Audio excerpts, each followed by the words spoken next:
We are back. Sometimes it helps to get inspiration from others when you're trying to boost your mental health. Here to share her own story of coming from a place of hopelessness to finding a real path of healing is psychologist, speaker, and author of Living a Positive Life in a Negative World, Linda Plunkett. Linda, welcome to Bloom. Thank you so much. So I want to talk about your new book, but can we talk a little bit about what led to it? Because that was the first book and you sharing your personal journey, which really was a true struggle. It was, and the first book came out of a situation where I had a major brain tumor in my frontal lobe and had a nearly 8-hour brain surgery, but the recovery from that was absolutely devastating, and a major medical institution said, there's nothing we can do for you. And so I really do believe people say, you know, Linda, your life is a miracle, and maybe I shouldn't be here, but I do believe that that backdrop provides a lot of hope for people going through difficult times, that even when someone says we can't help you, there's nothing we can do, that you can find help and you can find a way out. It's not easy, but there are answers out there.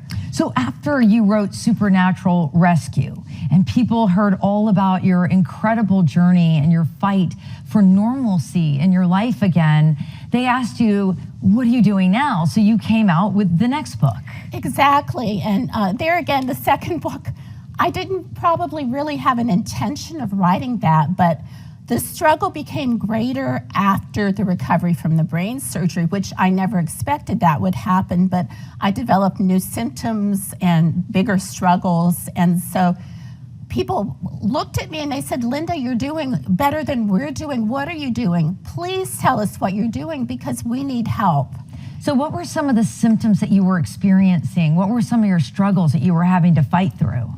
Okay, well, after I thought I was recovered from the brain surgery, I would say about 8 or 9 months.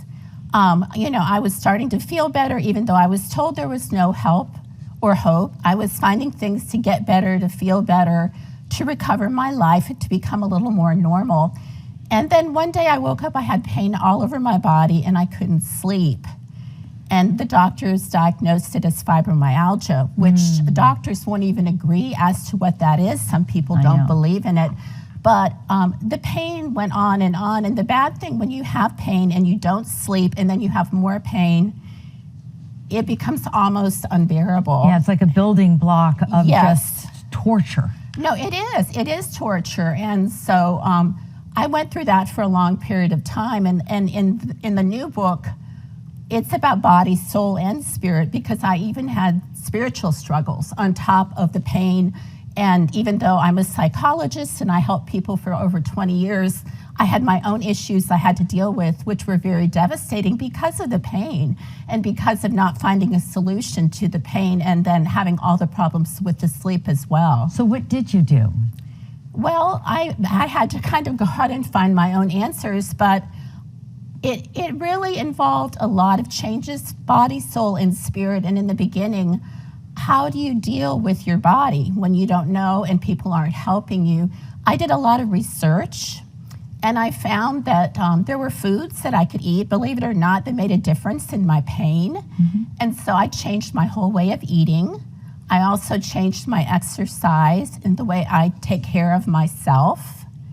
And even there again, the way that I talk to myself as a person dealing with issues, I was in like a whole new territory. Like I said to people, I know this sounds really strange. I helped people for a long time, but I was at a point I didn't know how to help myself. And when you're having pain and you don't sleep, and then you start having doubts about yourself because you start thinking, I don't know if I can continue to live like this. This is really scary. I don't like the person I'm becoming, because when you don't sleep and you have pain, you become not a very nice person to be around.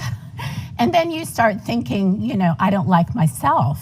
Right. And that's a very slippery slope. It's a very slippery slope. And as I speak to groups and I tell people, I'm glad at that point I had my faith to hold me up. People would tell me later, that they tried to end their own life. It got so bad, but unless you're in that particular place, you might not understand how bad it can really be. I can only imagine, but I appreciate you sharing your story and your journey of faith, and thank you so much for being on Bloom today. Oh, well, thank you for having me. I appreciate it. All right, we're going to share much more about Linda and her book on Bloom Tampa Bay.